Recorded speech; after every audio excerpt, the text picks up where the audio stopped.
I figure I'd make this. Uh, the point was that's not a UFO, by the way. Um, I figure I'd make this video. It was. This has been said by many people. Uh, Deism and atheism, when looking back on figures, or even the modern day definitions of it. Yes, the first cohesive group of people, the first actual group of people to be labeled atheists and witches and sorcerers was the Christian church. You have Plato and his school, Socrates. These get called atheists. It was mainly Socrates, although, yeah, retrospectively, people try to call Plato because of monotheism and all that kind of stuff, which is ridiculous. But then you have atheism get applied to Protestants and then deists and then Catholics. But what's a deist? People describe deism today as, they think they know a definition, believing that God created the universe and then stepped away. No. That might fall under deism. But deism is the view or the belief that knowledge about God can be reached through looking at the creation. That science and reason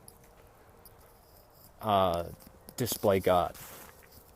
Now, yeah, that was always an aspect within Christianity as early as the Pauline letters.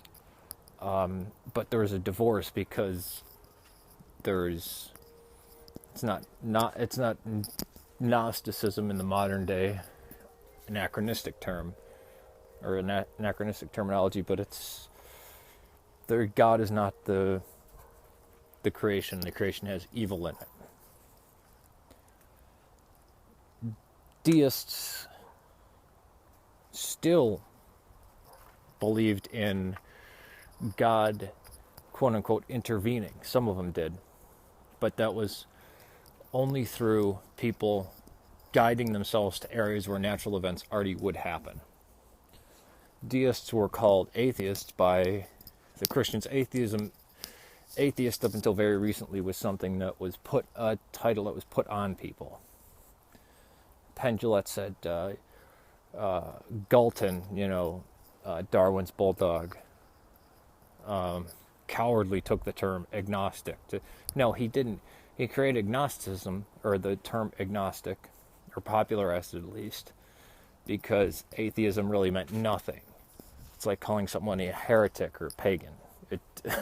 Wait, what does that mean? Oh, well, I have to go to the established religious authorities because that's the term they're using.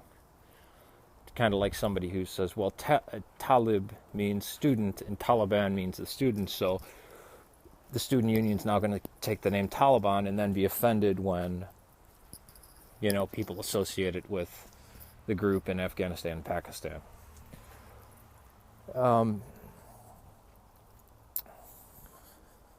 Under Mullah Omar, if he's still alive or not. So deism keeps getting defined poorly, believing that God created the world and stepped back. George Washington, Thomas Jefferson, and Benjamin Franklin didn't believe that. And most times people would get called deists around the time of the American Revolution. They still called themselves or lived in a Christian community and believed that all these things about religion were useful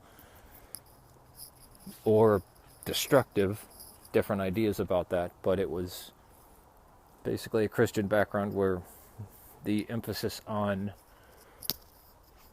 the group's interpretation and